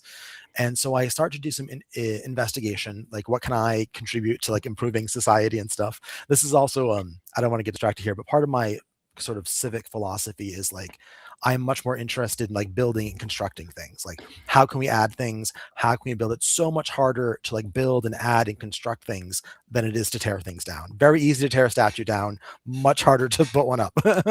And so I like to think about things and like, what can I add? What kind of options can I add for people, as opposed to like protesting, which might have its place. I'm not necessarily opposed to those things. But my preference is to add options, to add things. And so I'm looking at the bulletin board, and I'm kind of exploring like what kind of groups might be interested, might have I been interested in or whatever. And so I contacted the Young Americans for Liberty student group. And then there's another kind of libertarian-ish student group that I contacted, and their names are it's like Students for Liberty or something, I forget. But one of them gets back to me, and they're very interested in working with me. And they say that UNH actually had their largest student chapter before COVID happened. And so I was like, oh, this might be a good fit for UNH actually. And one of the things they're passionate about is free speech. I'm also passionate about free speech because Jehovah's Witnesses have this very strict control on speech. You're not allowed to think certain things. You're not allowed to say certain things. So, and so I'm like, this is a pretty good match. And they're just passionate about working with students. And so I do some investigating, and at first I'm like, I'm a graduate student, it's too much work for me to be the president of a student group, but I found out that I could be their faculty advisor. And so I I go to a political event that was hosted on campus, and I meet some of the conservative students there, and one of them is very interested in me, and he's like interested in my history and my perspectives, and he's like so excited to talk to me, and so he ends up becoming the president of the chapter. They start the chapter, and he's like fantastic, and they do all sorts of stuff. They have tabling events, and we do differ a little bit on the things we're passionate about. The Students for Liberty, they are interested in free speech, but they're also interested in like gun rights, and I forget, there's a couple other sort of passion things that they're about.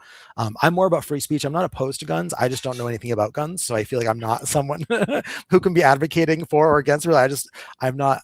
Jehovah's Witnesses are kind of opposed to guns, and I just don't really have much experience or knowledge. But I was more interested in the free speech aspect. And that group gets started up, and they do their thing. Largely not controversial. I'm not aware of like them being protested on campus or anything at the time.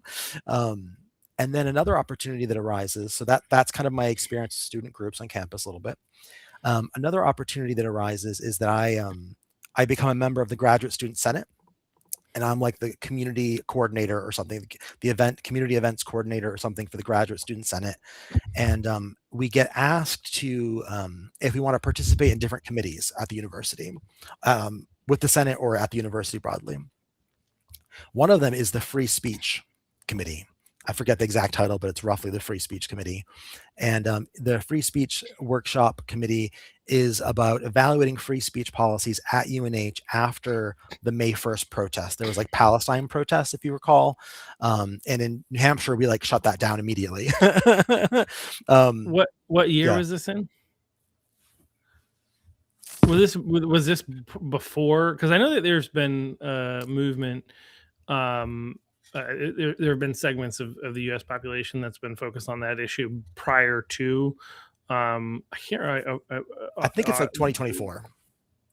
Okay, so this is after what happened, the attack that was done on October 7th or whatever. Yes, it is. Yeah. Okay, so this is the same time where, if you remember, Columbia University in New York was having like these like encampments happening and stuff. Like this is the same year that was happening. It was like 2023, 2024, I think.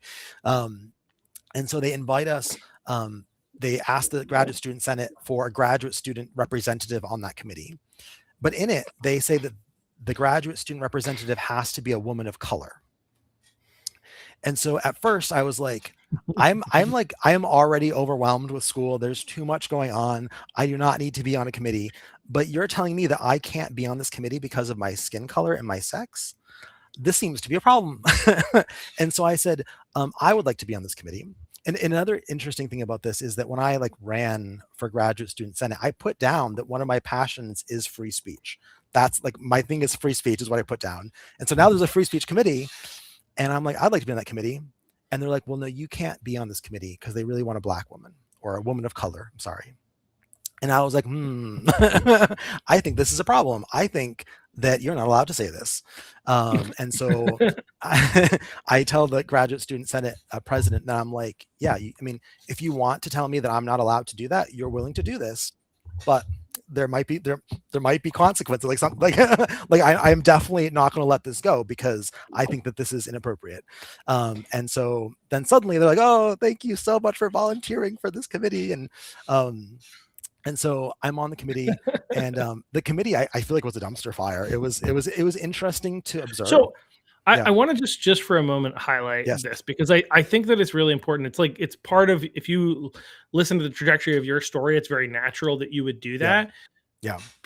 Many people here would not resist there, but a little bit of resistance.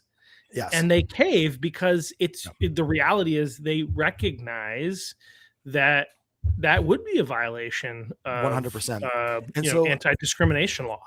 They claimed that I was not discriminated against because they allowed me to be on the committee. And I was like, but you're clearly trying to get me to not be on the committee. Like you were trying to make that difficult, right? And so there's a bunch there. I'm on the committee. I wasn't there to like change the policy or anything. I was kind of interested to observe and learn how the university works. I want to learn how I want to learn about free speech law and policy on campus. And so I do learn. It does seem like it's a little bit of a dumpster fire, but I do learn things. I think it was a good experience, and I'm grateful that I had that experience. Another thing that happens, so there's that little bit. And then I want to go a little bit tangential to another experience that I have on campus, which I think is relative, is that I taught at a summer program called, what's it called? Upward Bound, I believe it's called. Does that sound familiar to you at all? I think that's what it's called. Yeah, sure I think Upward Bound. And so I taught a summer science course. But as it turns out, they're doing sketchy things at this program. And one of the things they were doing is they were, what appears to have been happening is they had multiple children who were like trans identified in the class, right? So I had like 7 students or so, I think, and I think 3 or 4 of them were trans identified. Maybe I had 14 students, I forget. Which is statistically significant. So, but it also might be that they were chosen for this program because of that. So I don't know the details there. That is kind of what I'm highlighting. But anyway, go ahead. Yeah, that could be. And so in my perspective, as an instructor, and now this is a summer program for high schoolers. So they are like, I think 14, 15-year-old students. And my perspective is that I'm not here to like upend people's worldview. If parents are okay with this, then like, it's not necessarily my view to like intervene with the parents, right? I do have concerns and questions about this whole phenomena, but it is not my place as their teacher to do something about this. But there are parents that are opposed to transing their autistic child. And so there's like sketchy things that happen even on orientation. They tell us that this might happen, and they really badmouth these parents. They talk like these parents are terrible people. They do not tell me that the parents who do not want to trans their child, that child would be in my class. They don't tell me that. They just tell me that this is a thing that's happening and how awful these parents are. And so we have our class, and I think it goes off pretty without a hitch. I think it's an okay class. It's like a biology behavior sort of class. I use I use insects in my classrooms, and we do different types of psychology behavior sort of things in there. And we have to write these like report cards. And now I was not told that this student I wasn't told that the student was trans identified and that their parents were not okay with this. And so I was given a name, which is the student's chosen name, not their legal name. And I was not told that it was not their legal name. I was not told that the parents do not want me using the child's preferred name. And so to me, this is an issue because the parents have wishes. And I mean, if I'm going to go along with the other parents, I feel like I need to be like at least informed and understand what's happening. And I was not given the opportunity to be informed about this. And what they wanted me to do is write a letter, sign the letter as like a kind of a report card to the parents using the child's preferred name. But in an apparent attempt to deceive the parents, after I had written the letter and signed the letter, they would modify my letter to change the name back to the student's legal name before sending it to the parents. Which seems like obviously, I am not okay with this. Not okay with this. Very unethical, very anti-parental rights. Anti-parental rights. And then also like, this now looks like I'm involved in this deception, which I did not sign on for. And so I'm like, all right, I called the ethics hotline, which wasn't super helpful. There's a whole bunch of details there. We don't have to go into them, but basically I was like, well, they're like, well, that's what the parents want us to do. And I was like, the parents want you to modify the letter after I write it? That seems suspicious. And they're like, well, I was like, well, if I can talk to the parents and the parents tell me that that's what they want, then I'm okay with it. But the parents can't tell you to modify my letters that have been signed. And so like, if I'm allowed to talk to the parents and they said, no, do not talk to the parents, you're like putting the child's life in danger by talking to the parents. And like, well, maybe if that's the case, as a mandated reporter, you would have to report that. So anyway, sorry. I don't know. I mean, these parents could be terrible parents. They could be. I don't know. I don't know. It's a very difficult position to be in, right? And so I then make a stink, and I'm like, I'm not doing this. I do not give you permission. Do not modify my documents. You are not okay to do this. Like, under no circumstances should you be modifying anything that I've written and signed. Like, no way. Like, this seems like basic. Like, like, isn't that how signed documents work?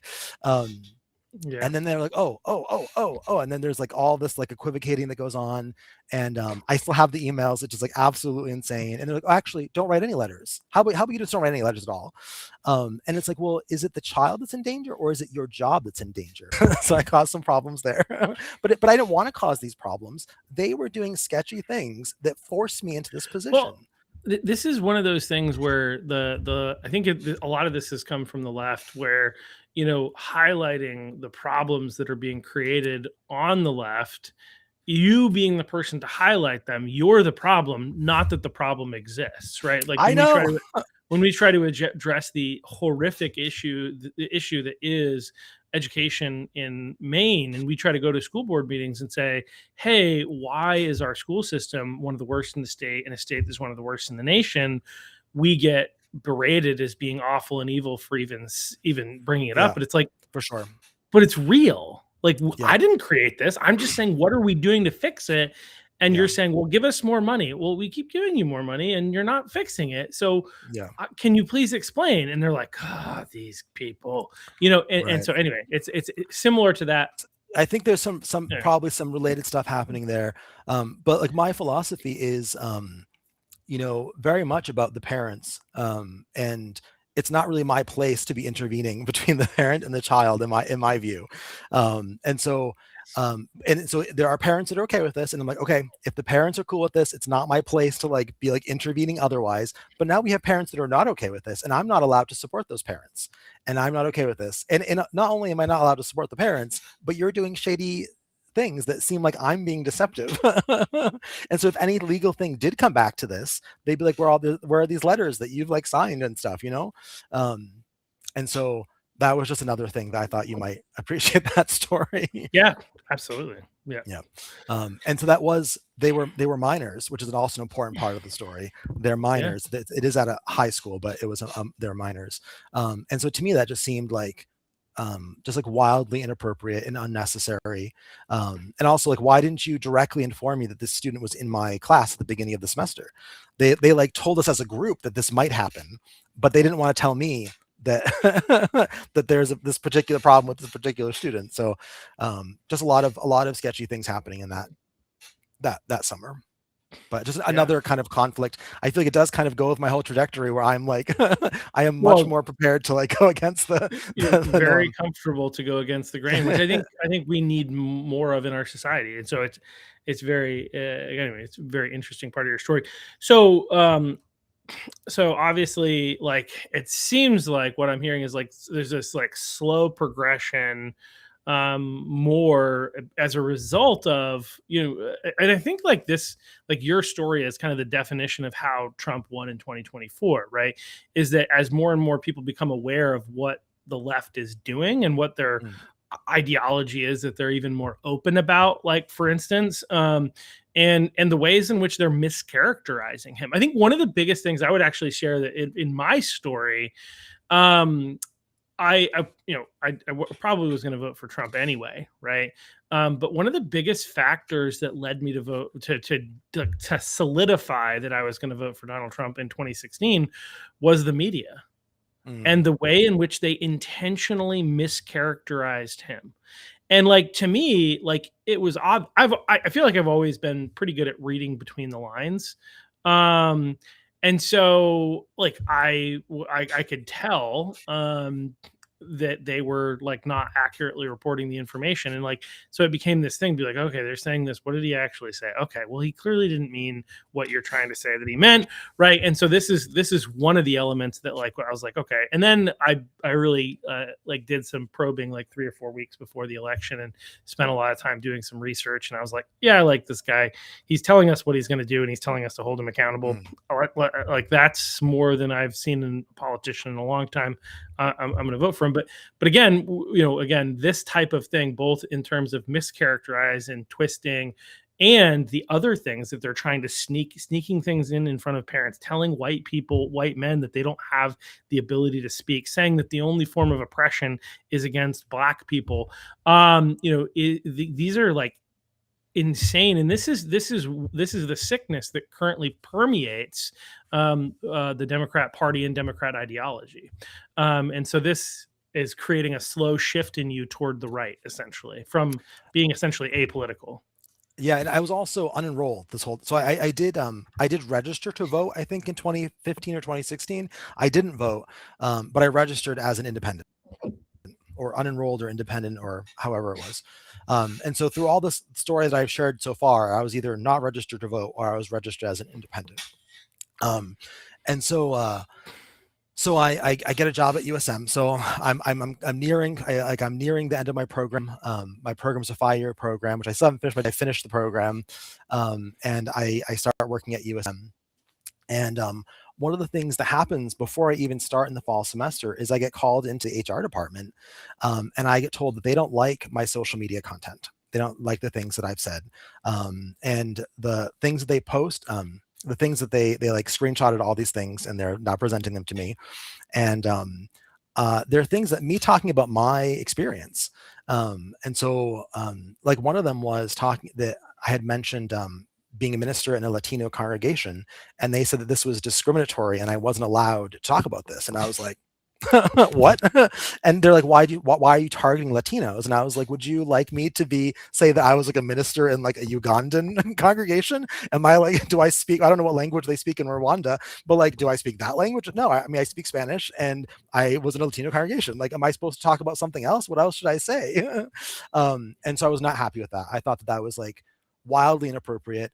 The HR woman, who I've been told I'm not allowed to mention her name, just I feel like so smug and condescending. And so I immediately go to Twitter and I post that like I didn't realize that college was just for progressives. Didn't know that. Didn't know I was not allowed to have perspectives that weren't progressive. But because of this HR woman, I'm registering her as a Republican. And I want you to know, because you're stalking my social media, that this is your fault. Because I thought that it was like a noble cause to be unenrolled. That's, to me, that seemed like a noble thing to do. I do not like partisanship. I do not like the political parties. But I don't have a community. I don't have any network. And so I do bump up against these things that are like quasi-political in nature or politics adjacent, but I have no community. I've lost my community when I was a Jehovah's Witness, and I don't have anyone, basically. And so when I was in New Hampshire, a lot of my friends and contacts were kind of libertarian. There's a lot of libertarians in New Hampshire. I feel like maybe I'm like moderate libertarian-ish, but I also am very critical of a lot of libertarian sort of things. And so, but the problem was I'm not registered in any political party. And so, and I don't really have a good network or really anything like that, because I lost it when I left the Jehovah's Witnesses. And so even before this happened, I was like, well, maybe I should be aligned with a political party because I'm interested in these things that are politics adjacent. But I have no network. I have no community in general. And so I posted that, and then I walked down to the local Republican committee meeting, and I was like, I'm registering, here I am. And then I was called back into a meeting with HR, and I was told that I was putting their lives in danger by talking about this, and that I wasn't being collegiate, and I wasn't being like cordial to other people, and I can't be mentioning her name. And I was like, I'm putting her life in danger on my anonymous account. It's my anonymous account. I don't mention, like, there's no mention of what university I'm at. And so I was like, but on the positive note is they do show me the union contract, and they're like, actually, you have broad free speech rights. And my understanding is that at a public university, you actually have like special political protections or like special like free speech protections, because we're at a public university. And so private universities, I think, are a little different. I mean, I'm not super knowledgeable about this, but this is my understanding, that private universities are a little different. Public universities, because they are public, there's like special free speech protections for students and for professors. Yeah. I know I used to work in campus ministry, and we ran into some issues where The Christian organization that I worked for obviously wanted to limit the people who were in leadership within their organization to people who are Christians, and the university ended up coming to the conclusion after we'd been in existence for many, many years that they didn't like that, and so they wanted to remove us from. They tried some things, and largely because of the fact that they're a public university, they had to back away from them.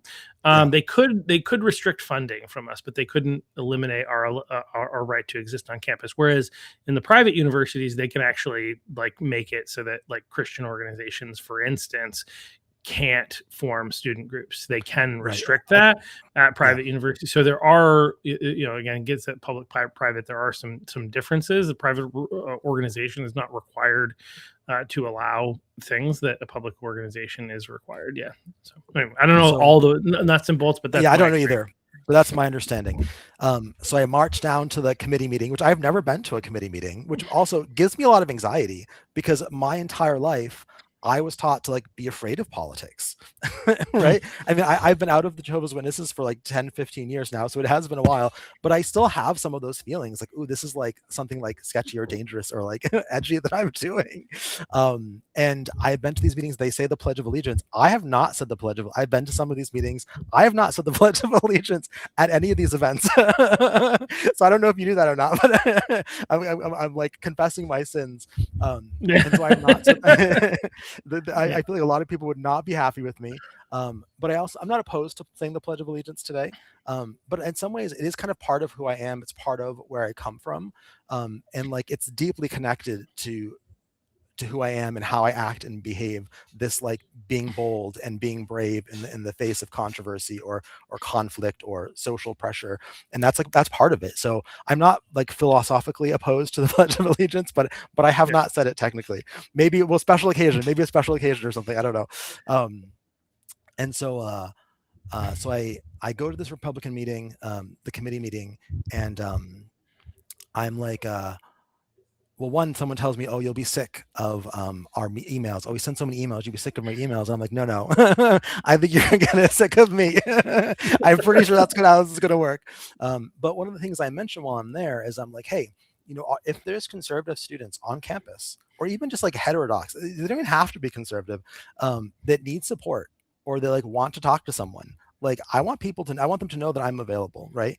I have been a student for the last decade, and so I am aware that there is this kind of progressive bias in a lot of courses. Not all of the courses, it's not all professors, absolutely, but it does exist. And I want students to know that they have support and that they're able to talk to me. And I don't know how I'll be able to help them, but like if I'm able to help students feel like they belong, help them with their educational goals, I don't know, I'm available to help people. And then in pretty rapid succession, Charlie Kirk gets assassinated. Do you know what was it September that Charlie Kirk got assassinated? Yeah, September 10th. Yeah. So like this all happens, and then Charlie Kirk gets assassinated like the next week. And so this all happened at what university? So this is after you came USM. Over to USM. Yeah. All this stuff started happening at USM. So yeah, okay. So the first meeting with HR was in August, at the end of August. And the second one, I think, may have been early September. But it was like all in this first, first week of September. So Charlie Kirk gets assassinated. I was not super familiar with Charlie Kirk. I was aware that he existed, and I was aware that he went to college campuses and he had these zingy clips and stuff. I was aware that they existed. I was also aware that he is, I think, evangelical. Would you say that's accurate? Charlie Kirk? Yeah. Yeah. And so some people are arguing that he may have secretly converted to Catholicism, but I think that's okay. I think he was evangelical, but I don't want to say if that's inaccurate. I mean, he is. Yeah. So he has a kind of evangelical background, and so we have some disagreements in that regard. I am not super fond of evangelicalism, and I was aware he exists, but I wasn't super interested. I didn't know that much about him really, but some of my students became interested in having student groups after Charlie Kirk was assassinated.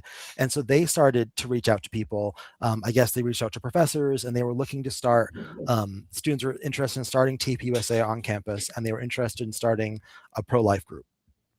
And so they reach out to people, and they start to reach out to people in the community. and they have stories about how this happened, and they're better to explain it than me. But eventually they contact someone who knows of my existence and they're able to give them my contact information, and they contact me. And so they meet with me. Do you have, actually, before I go on, I don't want to talk too long. Do you have questions before we go to the next step? No, you're good. Head right into it.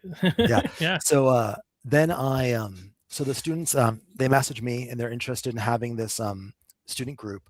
I have 2 different students reach out to me, like it's like September, like the beginning of September, and like the next week, 2 students reach out to me. One wanted to start TPUSA, one wants to start Students for Life group. The TPUSA student kind of disappeared after that. I think maybe it was too much pressure or something. And so I agreed to mentor the Students for Life group. And part of the conversation that I have with the Students for Life students was that the part of my my kind of civic philosophy is about like, what are we adding? Like, are we like constructing or like making things better in some way? I'm not fundamentally opposed to protesting, like I said, but I would rather students do things that are constructive than like protest an abortion clinic, or like we're not bombing abortion, like let's stay away from anything like that. We're not harassing abortion clinics, we're not harassing pro-life students, stay away from that stuff. But if you want to like raise funds for, you know, pregnant mothers, you want to like collect supplies for student mothers, and these sorts of things, like I am totally here for that. Now it wouldn't be, I would have chosen a pro-life group to be the advisor of. Like if I was picking, I probably would have picked something vaguely libertarian again that was free speech oriented. But you know, this wasn't, but students are interested in this, right? So that's just the way that it is. And so I said, as a professor and a free speech minded person, you want to support and make sure that if students want to do something that should fall under the guidelines of what they should be doing while they're at school, you know, pursuing their, you know, their the thing that they care and value, that like any other student in any other category, they should be able to do that. They should be able to do that. I mean, being able to choose your interests, it's also kind of like students having kind of agency over what they're doing. And I think it's really good that students, in all students, I think there's a couple of things. One is like students understanding how they can participate in society in a productive way. Because I feel like if we don't have productive ways of contributing or participating, like maybe we're going to do it in unproductive ways. So like, let's do it in ways that are like structured. I think it's good for students to feel like they have some sort of outlet to do those things. And I think student groups are probably part of that in that realm. And then I also think that students need to be exposed to different ideas. Like we should be able to be exposed to different ideas. We should be able to kind of engage with them with some curiosity. It is not my perspective that all students should be pro-life. That is not at all. But I mean, my hopes is that people would be able to be exposed to these things and be able to engage and understand at least what these perspectives are. And even myself, I had misunderstandings about some pro-life perspectives that my students were able to teach me, because I mean, it's not something that I was super knowledgeable about before. Again, I've learned a little bit more now since this. But yeah, so I agree with the to be their advisor, and then there's like onslaught of attack happens against us. So the first thing that happens to me is I'm starting to get attacked on my personal Facebook page. And I was like, who is this woman that's like attacking me for some reason? I have no idea what's happening. And it turns out she was charged with child endangerment. This woman, I forget what her name is, but she was charged with child endangerment. I searched for her because I was like, who is she? And so she has this like shady past. Like, who are you attacking me? But and the other thing that's happening is that students are attacking me and the Students for Life on this anonymous app called Yik Yak. And so I've heard of this, and I think you have to have a university email in order to be able to get a Yik Yak account, right? I have no idea. Okay, because I think I tried to look it up. It's a weird social media. It's very limited to college students and is anonymous, so you don't necessarily know who's saying it. Yeah, so someone at the university reaches out to me and they're like, I'm sure you know this is happening, but like you and your students are under attack. And I was like, I do not know this is happening. And I think they said Yik Yak, but I thought that was a typo. And I thought they were talking about TikTok because I've never heard of Yik Yak. Yeah. And so I only heard of Yik Yak. Sorry to interrupt, but I only heard of Yik Yak in after the assassination of Charlie Kirk, and Yik Yak and anonymous posts on there is what got the vigil that was planned for him at Bowdoin Yes. College Yeah, canceled. I heard about this. Yeah. And that's how I Yes. learned about it. Yeah. I did hear about that. I don't at the time, maybe I'd heard of Yik Yak, but at the time I don't know. It didn't mean anything to me. Yeah, so there's students, they're threatening us, they're attacking us, they're insulting us. And then there's a protest against me on campus, which I was like, what is happening? And so there's people are having signs that say, I think Tuttle backs Trump, which is interesting because I don't know that I've ever, my interests, I think, are kind of politics adjacent. And I'm not super passionate about particular candidates or even particular policies necessarily. I mean, maybe in the future I will be, but I don't know enough. I don't know enough to be passionate about a particular candidate. And so I don't know where they were getting this idea from. But they're just coming with all of these things to attack me on. And so there's a little protest. And then another thing that happens is at the end of the semester, they have like a flyer campaign outside of my class telling students to give me bad reviews. And so I collect those. So this was very interesting. I did not expect to have this happen on my first semester working. Like, this is wild. Like, I had no idea this would happen. I know that pro-life positions, like, that's a controversial thing and that people are passionate about it. Very aware of that. Students were aware of that. But I didn't expect that I would be attacked so viciously and so rapidly. But it kind of delights me in one regard, and there's a part of me that's delighted by this. And the reason is because they're making all of these assumptions about who I am and what I believe and what my perspectives are, and they're wildly wrong, like verifiably wrong. And so I feel like this highlights how intolerant and puritanical they are and how uninformed they are. So there was people saying that I'm like preaching in class and that I'm like this evangelical person that's like inserting religion into class. Well, I am an atheist. Like, I'm very passionate about, I mean, you know that I'm passionate about these ideas. My students might be religious. I don't want to speak for my students. But the reason why I support my students isn't because I'm a religious fanatic. But they don't understand this. They maybe don't care to understand this. They're misinformed, uninformed. And it kind of delights me that, like, we have this evidence that they're so dramatically misinformed on this situation. So there's a little bit more about, but you have anything to comment on there? Okay. I mean, it's unfortunately not a huge surprise to see how uninformed and misinformed the people on the left have become, right, because they've mostly been not 1984 style, but Brave There's New a little World. bit of that. There's a little bit of that, but there's a bit of the Brave New World, right, where it's been like, they've been slowly conditioned to think particular things. Like, again, going back to what you had heard from the university about people who vote for Trump, right? It's very simplistic. They're either stupid, they're bad people. It's there's not a lot of depth at the understanding because it's largely a kind of a religious axiom rather than based in reality and an understanding of where people are actually coming from. It does seem like we're having kind of increasing polarization. So this is happening in more extreme ways, and it's getting more extreme. And I think this is bad for society. And so I 100%. Hope that some of this thing, I hope that some of what I can contribute to society is to try to help those issues.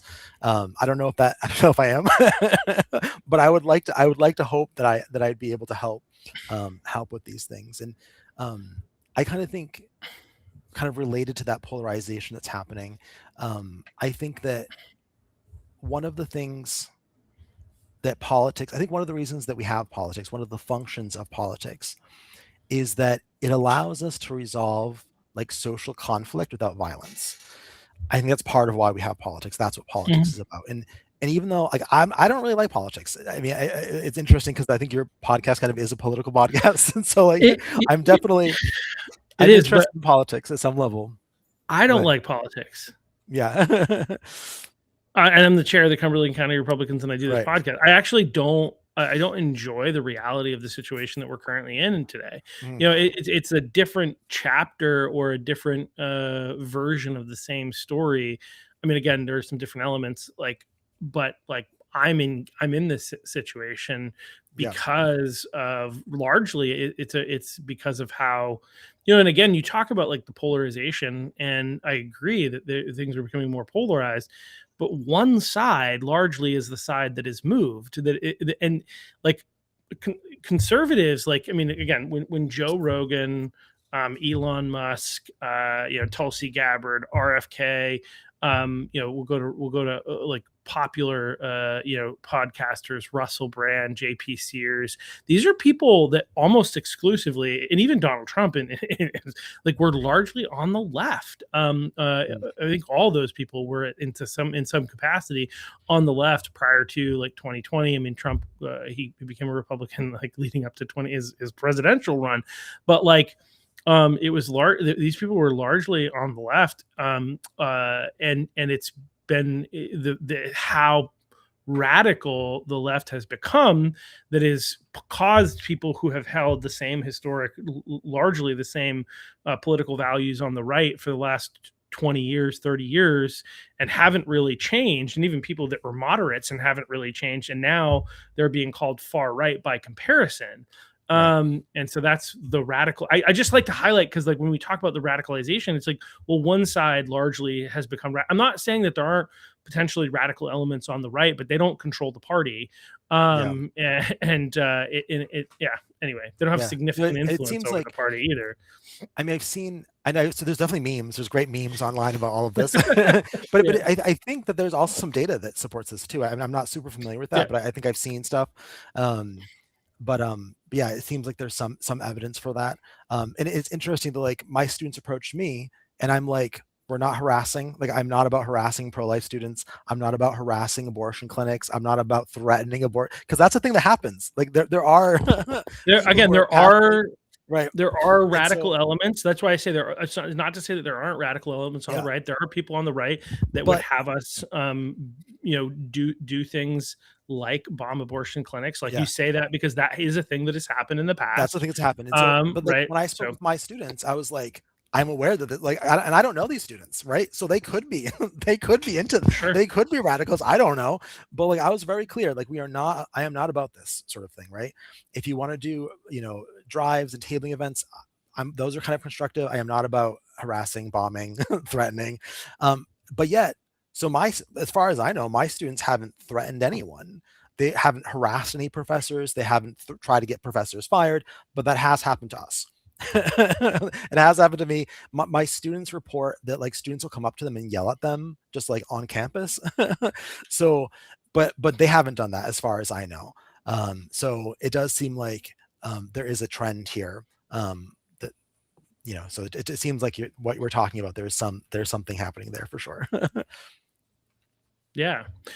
So that, I mean, it just the whole story arc of your story is very fascinating to me. So like, now, you really, like, I mean, your political views, it sounds like it's more reactionary against the left than it is, and having a strong adherence and belief in the issue of free speech, which interestingly enough is a core tenet of democracy, which the Democrats claim that they're trying to save democracy by undercutting democracy. It's ironic that there's these memes, videos, whatever, people screaming, "We're losing our democracy." I don't know if you've seen that one. And it's like, well, hold up a second. Isn't one of the fundamental principles is that we're supposed to be able to, of democracy and politics, that's part of this, is that you should be able to like share ideas, and you should be able to talk and like debate and think about these things. But then you're saying like, no, these students shouldn't be allowed on campus. I shouldn't be allowed on campus. I had students posting saying, "Oh, they're going to get me fired." And so like that's like anti-democratic actually. So I'm not super knowledgeable. I'm learning about democracy, but it seems like that's a core part of it. It's anti-free society, right? A free society is built on this. Like, you can't be free if you can't speak freely, at the very least. Right? Like, that's not even really an action. It is an action, but it's not really an action. Like, but if I can't even speak freely, then I definitely can't act and behave in a way that is free. And so, and I know technically there are some people out there that are like, we're not in a democracy, we're in a constitutional republic. And I get Yeah, it. I get it. It is still a democratic form of government. Like, it's a democratic republic. People are democratically elected. But a true democracy, we would all be voting on all the different things that are happening. I get that. But like, so but like, that's the general like type of society that we're in, is a democratic republic with a constitution. And so that's, but regardless of which style we're talking about here, like free speech is a core element of how we determine how free a society is, right? And the idea that people are trying to protect our society, and they're undercutting one of the very things that is like a core element of what that is, and trying to say that you don't have the right to be there, you shouldn't have a job, is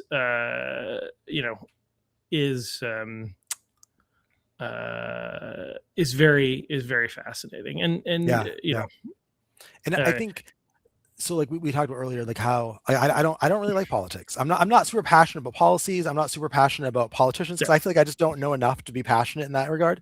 But I do think that even with all of the problems, 'cause I think most people would say that there's problems with politics, with American politics, maybe corruption, all sorts of different things. I don't know. I think most people would agree that that's a thing that's happening on both sides.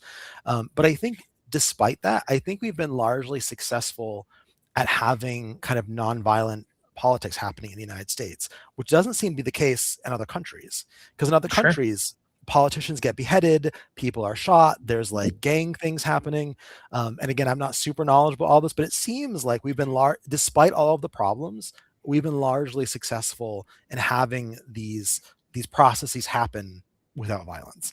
And I think that, students being able to participate and learn about them is like good, and helps reduce maybe potential violence that students could engage in, if they didn't have a mechanism or didn't know how to participate. You know what I mean?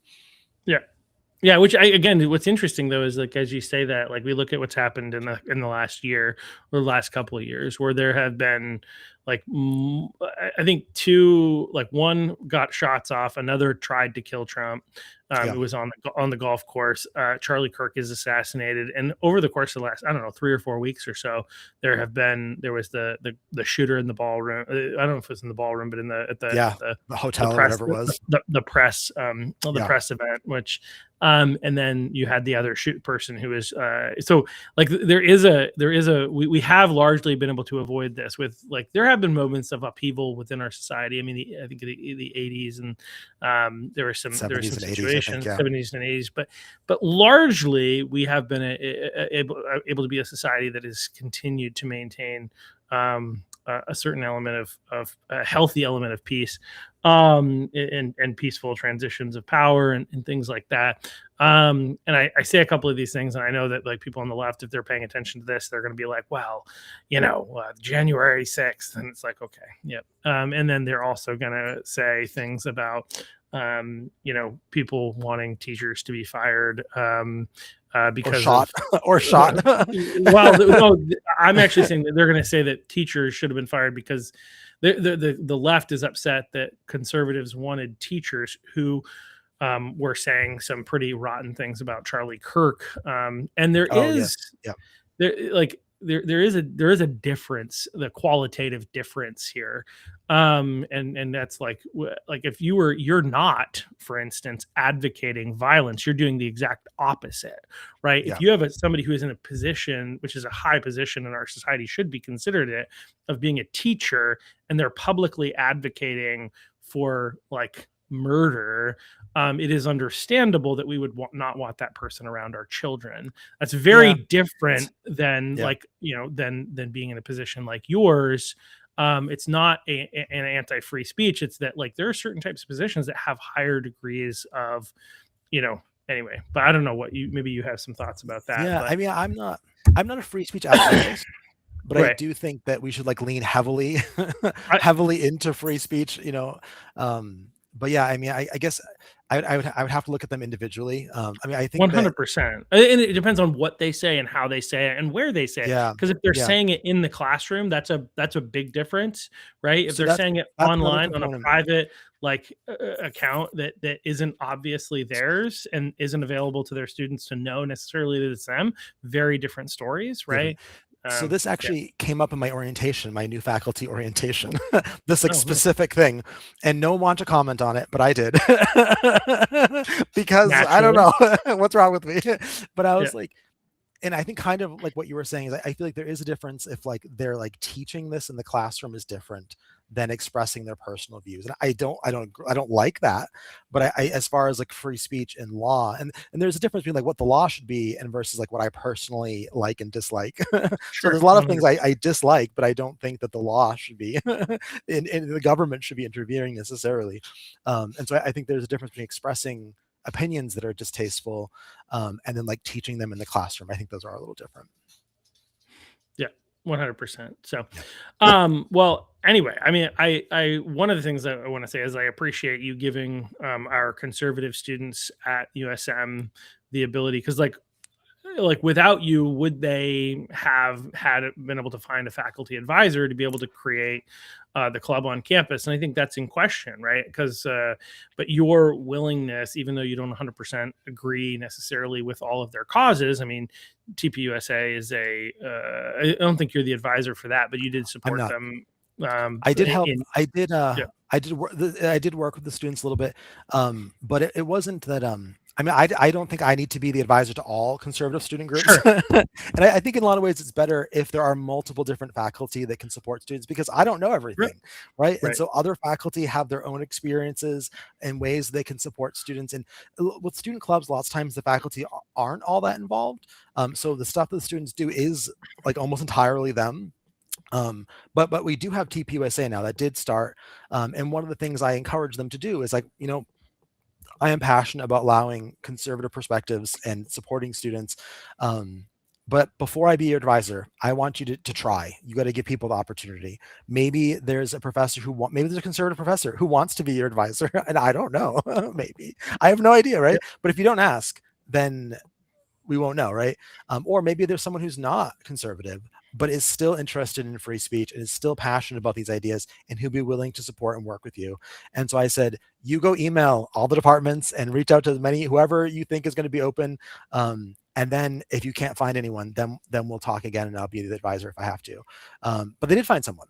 And so, and that I think that there was some weird things happening as far as maybe the student org group maybe dragging their feet a little bit, but they were approved as a student group.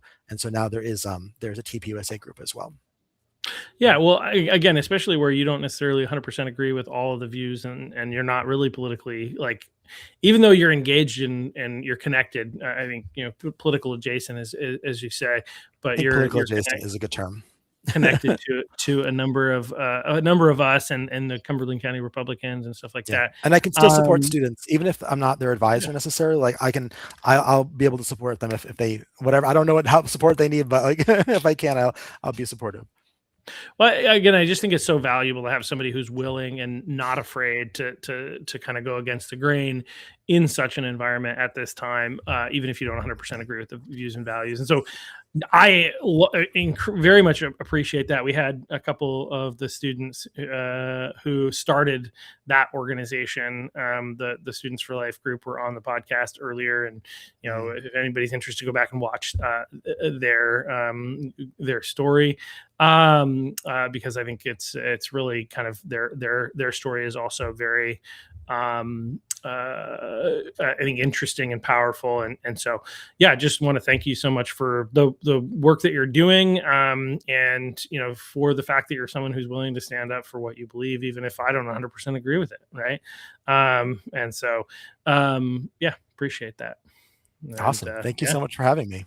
Yeah, no, it was a great conversation. I think we've hit 2 hours, so it's probably a good time to wrap. And I think we've largely landed the plane, and here you are in in Maine, teaching students about psychology and focused on, I think you're like really interested in behavioral psychology, if I'm not mistaken, which is cognitive behavioral perspectives for sure. Yeah. So really glad to have somebody like you in the university system. So thank you so much. And thank you all for watching. We'll be back here again next week. We'll see you then.